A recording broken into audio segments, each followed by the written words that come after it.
এখন পর্যন্ত বাংলাদেশের হচ্ছে বেস্ট। আমি ওনার সিনেমা আগেও দেখেছি, ইভেন ভবিষ্যতেও দেখব। এটা আপনি বলতে পারেন না যে কেজিএফ টাইপের হয়েছে। এর মধ্যে যতগুলো রিভিউ আমরা দেখছি কেউই বলে না যে কেজিএফ, সবাই হচ্ছে কেজিএফ হ্যান তেন অনেকগুলো মিক্স করে ফেলছে। সো আপনি কেজিএফে থাকতে পারবেন না, কেজিএফ থেকে জাম্প করে কিন্তু সে অন্য লুকে চলে গেছে। লুকগুলো চেঞ্জ আছে আমরা যেটা রিভিউ দেখছি। তো আজকে দেখে আমি এখনো দেখি নাই ভাই, আমি তো মুভি দেখিই নাই। আমি এই ট্রেলার অথবা এই গান দেখে বলতে পারবো না যে এরকম আমার লাগছে, এটা বলা যায় না। কোন গানটা ভালো লাগে? কোন গানটা ভালো লাগে বলতে হচ্ছে অনেকগুলো গান এখনো রিলিজ হয় নাই। এটা এই ইনফরমেশনটা আপনাদের লাগবে যে অনেক গান এখনো রিলিজ হয় নাই।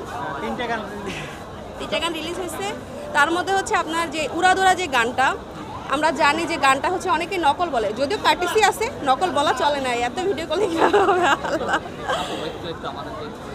আমার শো টাইম অলরেডি মিস হয়ে গেছে।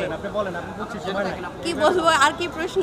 আচ্ছা, আপনার এই যে মুভিটা নিয়ে ইউরোপেও টিকিট পাওয়া যাচ্ছে না, আমেরিকায়ও টিকিট পাওয়া যাচ্ছে না। ওইটা ইউরোপ আমেরিকাতে, বাংলাদেশে পাওয়া যাচ্ছে এখন আমি মনে করি।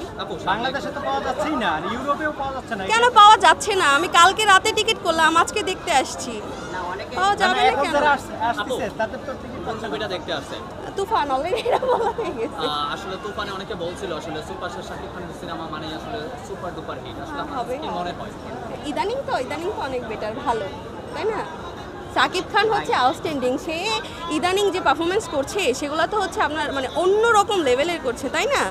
এখন হচ্ছে ও ভবিষ্যতে যেটা করবে, যেমন আমরা দরদের যেই টিজারটা দেখলাম, দরদের টিজার তো আরও বেটার অপশন আমাদের মনে হচ্ছে না যে আমাদের প্রিয়তমা থেকে হচ্ছে রাজকুমার আমার কাছে ততটা লাগে নাই। কারণ হচ্ছে এখন আসলে কি তুফান, তারপর আসলে দরদ তো আরও বেশি আমার মনে হচ্ছে। অনেকে বলছিল আসলে সুপারস্টার আসলে শাকিব খান আসলে ইন্টারন্যাশনাল হিরো, বাংলাদেশের বাইরেও কিন্তু বিভিন্ন হ্যাঁ, যেহেতু ইন্টারন্যাশনালি তাকে সবাই দেখছে তার মানে তো ইন্টারন্যাশনাল হিরো বলা যায় না।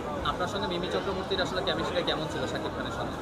আমি এখনো দেখি নাই, কিভাবে জানবো? আর ট্রেলারটা দেখা হয়েছে? হ্যাঁ, ট্রেলার দেখলাম।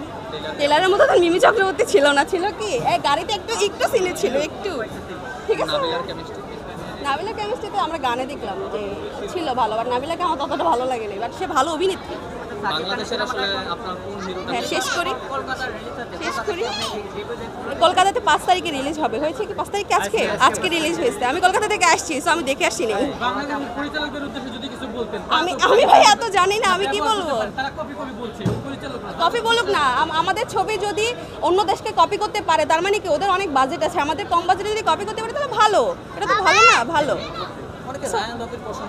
অবশ্যই করার মতো, সেটা করার মতো মানুষ, প্রশংসা করার মতো মানুষ।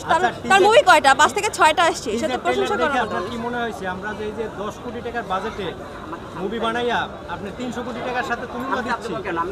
25 কোটি অলরেডি ইনকাম করে ফেলছে, আরো করবে আশা করছি। ঠিক আছে ভাইয়া, ওকে, থ্যাংক ইউ।